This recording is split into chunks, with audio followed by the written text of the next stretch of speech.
प्रयागराज में आज एक बार फिर अतीक और अशरफ मारे गए। जी हां, इस बार दिन के उजाले में पुलिसकर्मियों और मीडिया के कैमरे के सामने 3 लोगों ने एक बार फिर अतीक और अशरफ पर पिस्तौल तानी, गोलियां चलाई और दोनों गिर पड़े। चौंकिए मत, ये सब तब हुआ जब हत्याकांड को बारीकी से देखने समझने के लिए एसआईटी ने सीन रिक्रिएट किया। बहरहाल एक सच्चाई ये भी है कि हत्या के बाद भी अतीक सियासत में जिंदा है। यूपी से कर्नाटक तक उसके नाम की चर्चा खत्म नहीं हो रही है।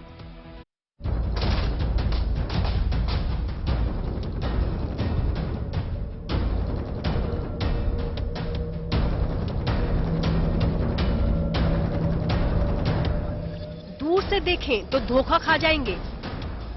ठीक वैसा ही सफेद कुर्ता पायजामा, सिर पर साफा और वही डील डॉल।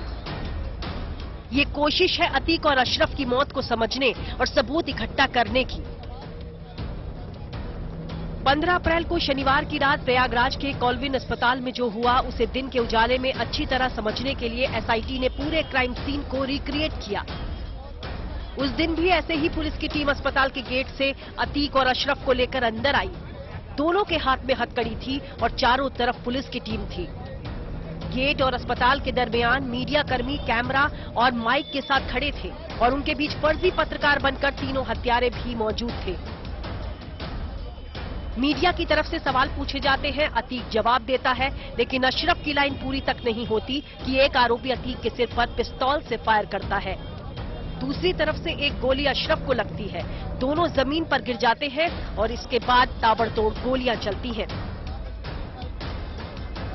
गोली मारने के बाद आरोपी ठीक इसी तरह सरेंडर करते हैं। एक पिस्टल फेंककर हाथ ऊपर कर लेता है, दूसरा आरोपी जमीन पर लेट जाता है। बाद में पुलिस वालों ने इन तीनों को धर दबोचा और इसी तरह पुलिस वैन में बिठाकर ले गए।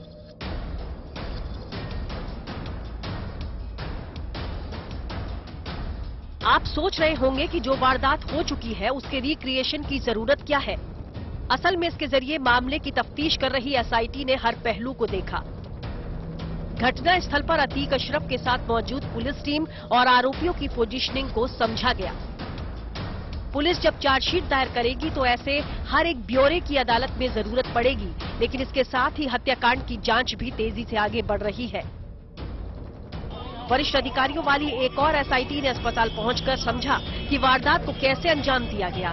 उनके साथ लखनऊ से गई फोरेंसिक टीम भी मौजूद रही, जिसने मौकाए वारदात को बारीक नजरों से देखा और जरूरी सवाल पूछे। इससे पहले न्यायिक आयोग भी वहां पहुंचा था, जिसने थाना प्रभारी राजेश मौर्य और वारदात के दौरान जख्मी हुए पुलिसकर्मी से पूछताछ की। यानी कुल मिलाकर अतीक और अशरफ की हत्या की जांच तेजी से आगे बढ़ रही है। लेकिन एक तरफ जांच हो रही है तो दूसरी तरफ सियासत जारी है। यूपी से लेकर कर्नाटक तक अतीक अशरफ हत्याकांड पर हंगामा भारी है। वोट बैंक के हिसाब से कोई अतीक अशरफ की कब्र पर तिरंगा रख जाता है तो कोई अतीक अशरफ की पत्नियों की तुलना स्वतंत्रता सेनानियों से करता है, तो कोई हत्या करने वाले तीनों आरोपियों को कानूनी मदद देने का भरोसा देता है। तो हाजिर होना चाहिए ना, महिला हो चाहे पुरुष हो। अगर मुकदमा लिखा गया आपराधिक मुकदमा तो वो कोर्ट में जाके हाजिर होकर अपना जमानत करानी चाहिए। भागने से क्या आना है, डट के मुकाबला करना चाहिए। अंग्रेजों के जमाने में जब देश की आजादी की लड़ाई में महिलाएं नहीं मारी गई हैं। हत्या का या इस तरह मर्डर का कोई सपोर्ट नहीं कर सकता, लेकिन एक बात, क्योंकि संवैधानिक तरीके से हमें चलना है और संविधान ये भी कहती है कि हर व्यक्ति को अपने बात रखने का अधिकार है और उसको लीगल सपोर्ट दिया जाना चाहिए। तो इस लीगल सपोर्ट न मिलने की वजह से उन बच्चों के साथ कहीं अन्याय न हो जाए, इसलिए अखिल भारत हिंदू महासभा उसको सपोर्ट करे। कब्र पर तिरंगा रखने वाले राजकुमार को कांग्रेस ने पार्टी से बाहर कर दिया, लेकिन बीजेपी को हमला करने का मौका मिल गया। ये कांग्रेसी कल्चर का भयावह स्वरूप देखने में आया है। जिस प्रकार से तिरंगे झंडे को कब्र के ऊपर रखा गया और भारत रत्न का जो उनसे मांग की गई, मैं समझता हूं शहीदों का अपमान है।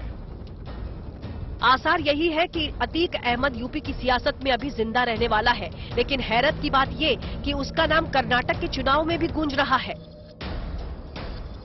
इसका मंच पे शहरी का प्रोग्राम में आतिक अहमद आते थे एंड बैठते थे, उसके मुंह पर वो शायरी गाते थे।